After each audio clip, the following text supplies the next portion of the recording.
to a story. And today we're going to listen to Psalm 78, the second longest psalm in our Bible. And I tried reading it to them yesterday, and it didn't work out very well. I lost them. I hope I don't lose you guys, but I'm also prepared, seeing what happened with Lyndon and Liesel. Distractions are real.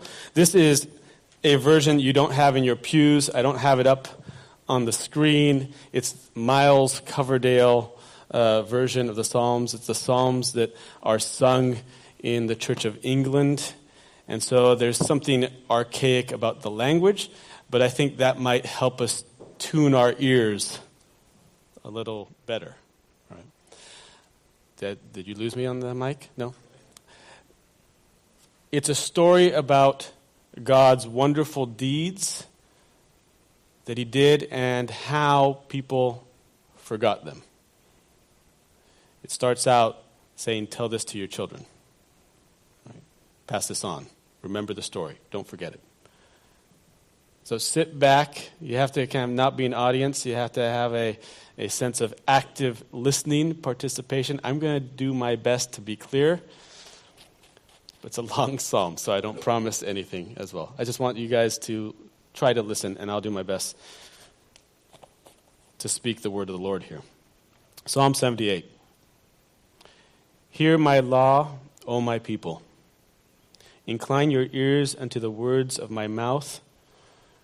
I will open my mouth in a parable. I will declare hard sentences of old, which we have heard and known, and such as our fathers have told us, that we should not hide them from the children of the generations to come, but to show the honor of the Lord, his mighty and wonderful works that he hath done.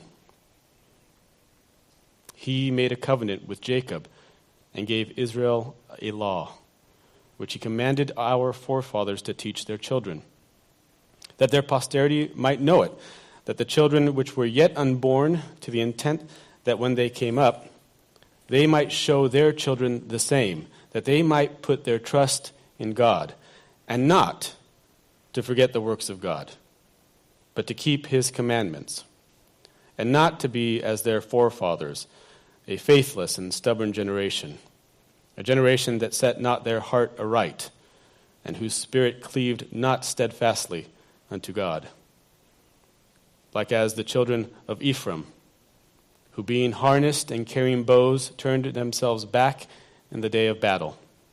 They kept not the covenant of God, and would not walk in his law, but forgot what he had done. And they forgot the wonderful works that he had showed for them. Marvelous things did he in the sight of our forefathers in the land of Egypt, even in the field of Zoan, a region of Egypt. He, God, divided the sea and let them go through. He made the waters to stand on a heap.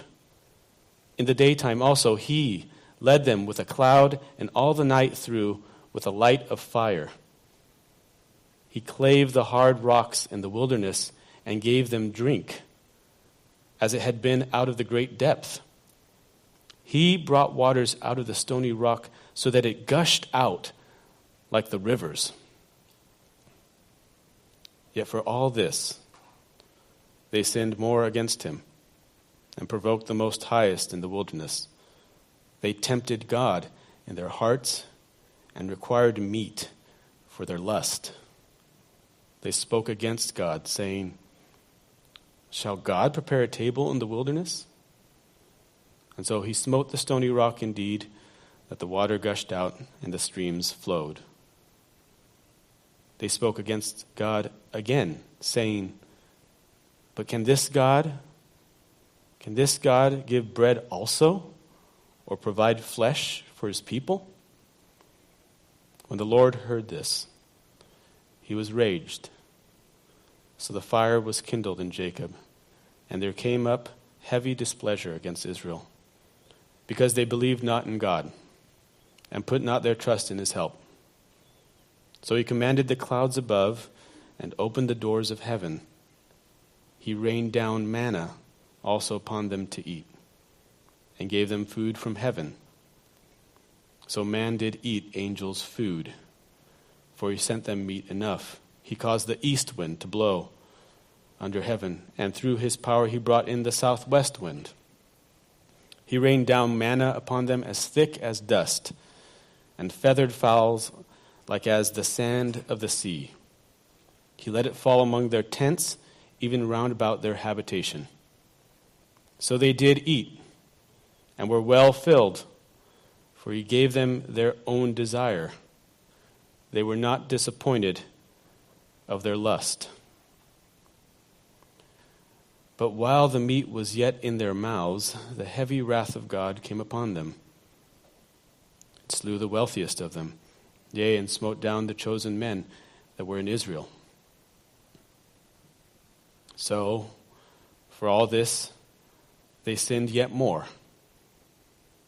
Again, they believed not his wondrous works. Therefore their days did he consume in vanity, and their years in trouble. When he slew them, they sought him. They turned to him. They inquired after God, and they remembered that God was their strength, and that the high God was their Redeemer. But nevertheless, they only flattered him with their mouth, and lied to him with their tongue.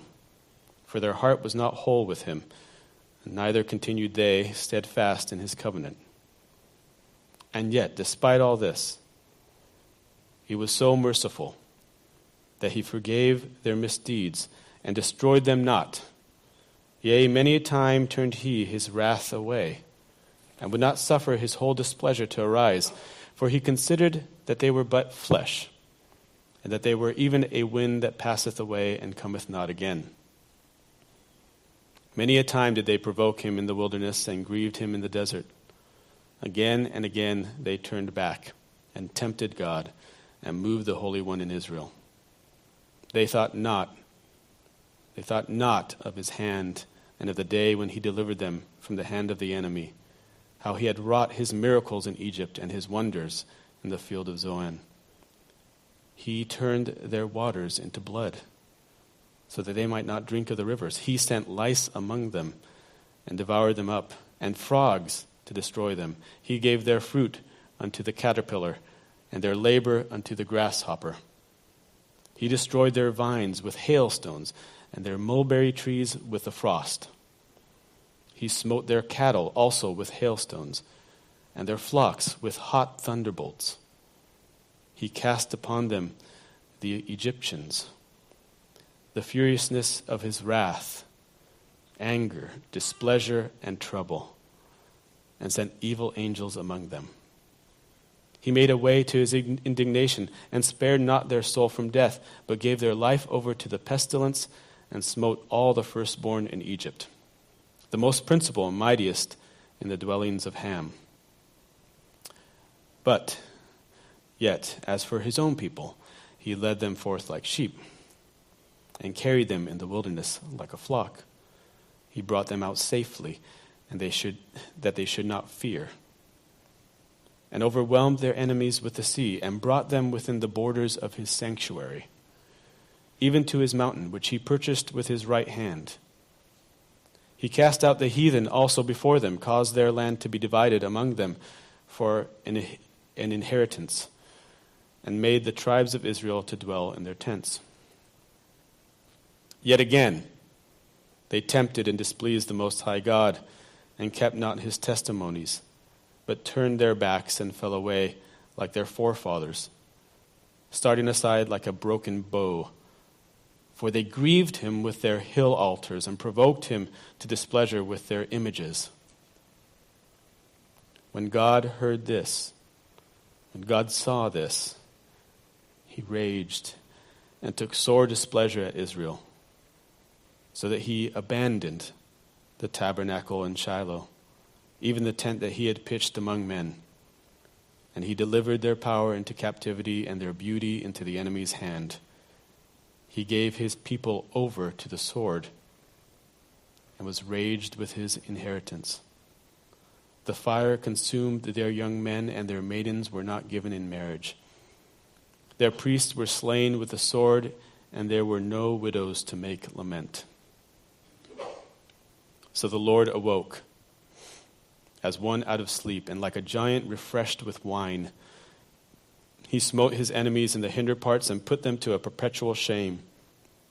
He refused the tabernacle of Joseph and chose not the tribe of Ephraim, but he chose the tribe of Judah, even the hill of Zion, which he loved. And there he built his temple on high, and laid the foundation of it like the ground which he hath made continually. He chose David, also his servant, and took him away from the sheepfolds. As he was following the ewes with their young, he took him, that he might feed Jacob his people, and Israel his inheritance. So he fed them with a faithful and true heart, and he ruled them prudently with all his power. The word of the Lord.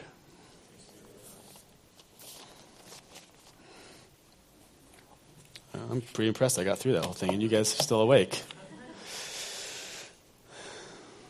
The story of God's wonderful and incredible deeds. People who were there and saw these things, they forget, they turn their back. How do we forget? How could they forget the story of God's marvelous wonders? Would you forget the parting of the Red Sea? Would you forget the plagues? Would you forget the bread of heaven? Isn't it incredible? It seems incredible that they would forget the story. It's incredible, and yet they forget. They turn their backs. The Hebrews wandering in the desert forget the story when they get hungry, when they get thirsty. Their focus shifts from a God who can split the sea to the lusts of their stomachs. Here, I believe, is the key to why they and why we also forget. It's because the grumbling of our stomachs can be tragically deafening. Rather than imagining ourselves within God's wonderful story of Exodus, of inheriting the land, rather than imagining ourselves within God's wonderful story, this story populated with miraculous events and colorful people, we turn our gaze within to our stomachs, so that all we know is the now of our grumbling center. The Hebrews were unable to place their immediate hunger within the large story of a God who turns water into blood, who sends lice, who summons frogs and grasshoppers, who rains down hail, who strikes down the firstborn of Egypt, who appears as a pillar of cloud and fire, who splits the sea. The Hebrews are overwhelmed by their hunger, and as a result forgot their context. They forgot their story. Without the story, without meditating on God's mighty deeds, they and we can become mastered by the immediate grumble of our stomachs. We live in a generation that is dominated by immediately posted contextless grumbles. We were at the Long Beach Aquarium yesterday, kind of celebrating Luca's birthday. Not yet, but early.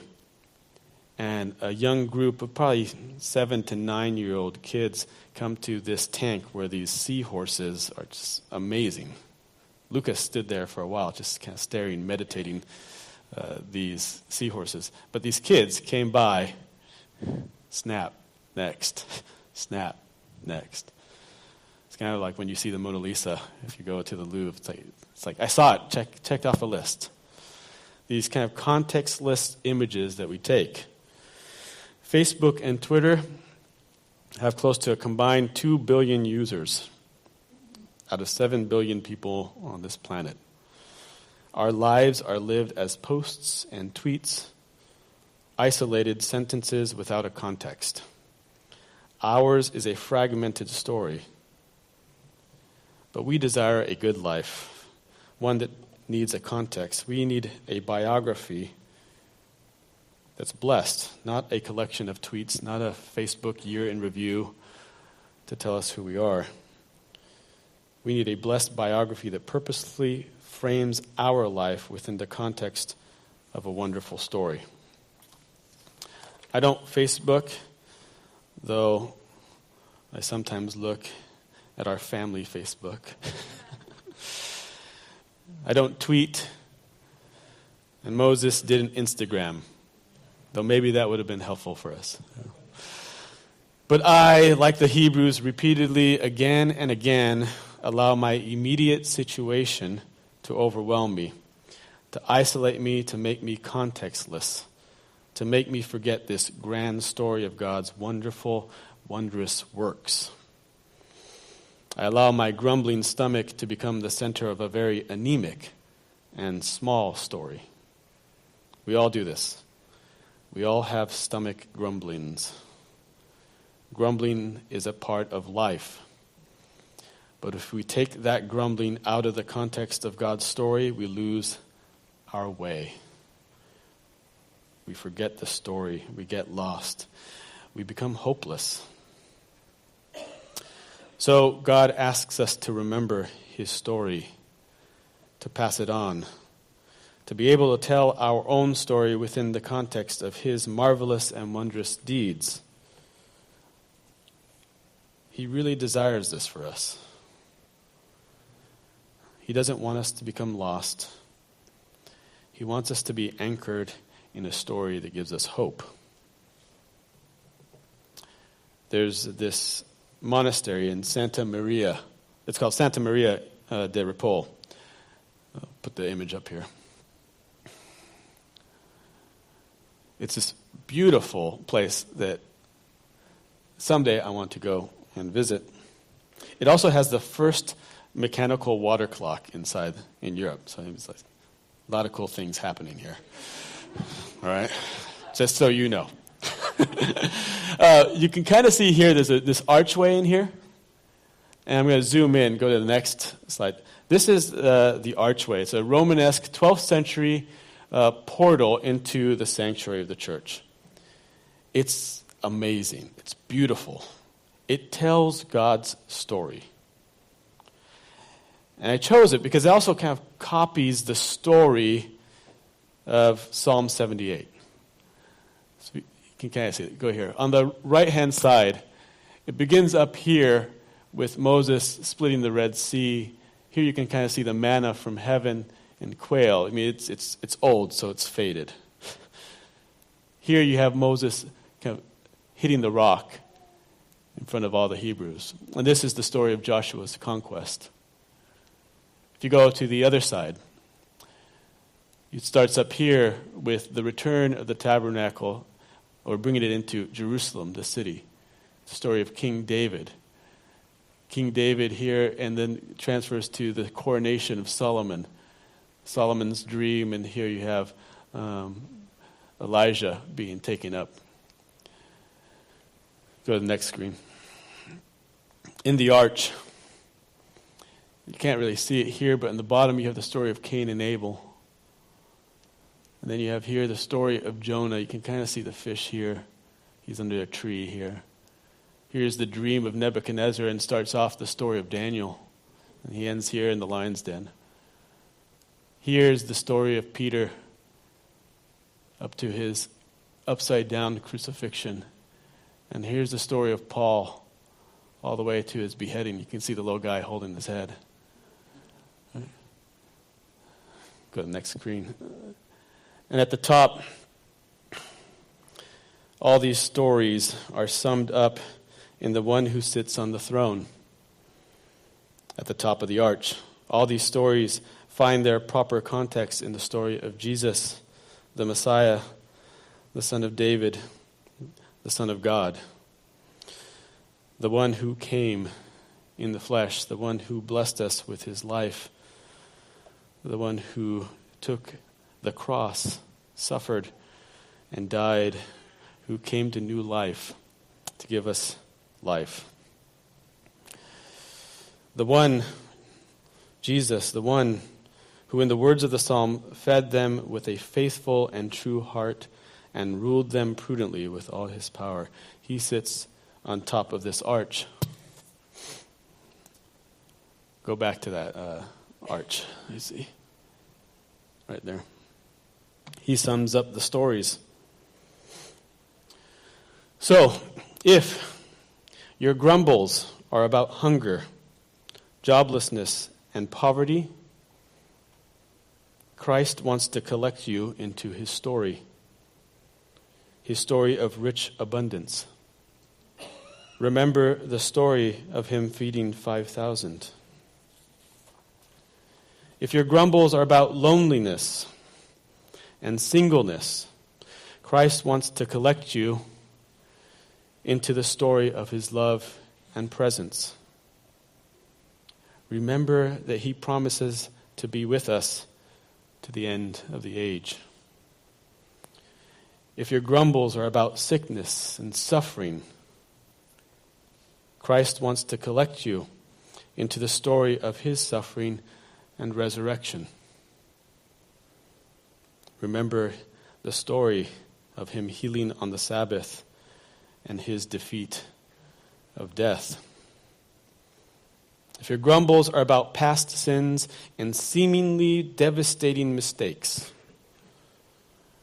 Christ wants to collect you into his greater story of forgiveness and reconciliation. Remember the story of him standing by the woman caught in adultery. If your grumbles are about significance or purpose, Christ wants to include you in his story of being the least of these, to be a blessing to all the world's nations. Remember the story of our Savior hung on the cross as a criminal to change the world's nations. Living in this story makes all the difference. At the top of this entrance, on this arch, he wants to collect your story. He's there surrounded on a throne by 24 elders, the 24 elders of Revelation.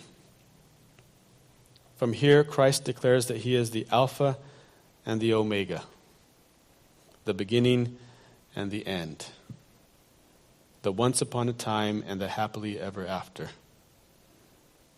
There is room in this wonderful story for you. He began it, has called you into it, and he will end it. If we could put that arch back up. Just keep it up. Keep it up. Don't take it down. There's this little section, once it comes up, of the saints. This is technology for you. I mean, I wish I could bring it here. We put it in front of the church and get to walk through it. There's this section here on the top of the saints and their stories. Here on the saints, you have the story. You have the story of Al Clift, who many of us will go to Paznaz and celebrate his life today. You have the story of Hazel Sparling, who makes bead bracelets for kids. You're included in this story. You have the story of Kenny Adizi. You have the story of Patricia Beatty. You have the story of John Hartley. You have the story of Jamie Winslow, of Megan Reeves. You have the story of Mark Shearer, of Ken Fraser, of Bonnie Strahan, of Hank and Sherry Boda. On this arch, in this great big story, God's collected us. It's a big story. If we're not in that context, we lose hope. It's a good story to be part of. And it's a good story to be part of with all of you. Let's not forget the story. Let's pass it on. We will always have our grumbles, but let's place them in his story So that with your grumbling stomachs, with our grumbling stomachs, let's imagine ourselves walking through this portal, walking into God's wonderful story in such a way that the one on the throne there, Christ, collects us in. And there's hope in that. He's the beginning of the story. He's also the one who will end it. And the story is richer because we're part of it. He's collected us into his story. During the Eucharist, in a moment, come to the altar with your grumblings. Walk to this altar and be fed by the one whose story makes sense of our small lives. He makes sense of our lives. Jesus, you are worthy, O Lord, to receive glory and honor and power. For you have created all things. For your pleasure we are created and were created. Amen. Take a moment. Imagine yourself as part of God's story. Put yourself in the right context. What would it look like for you to walk through this arch?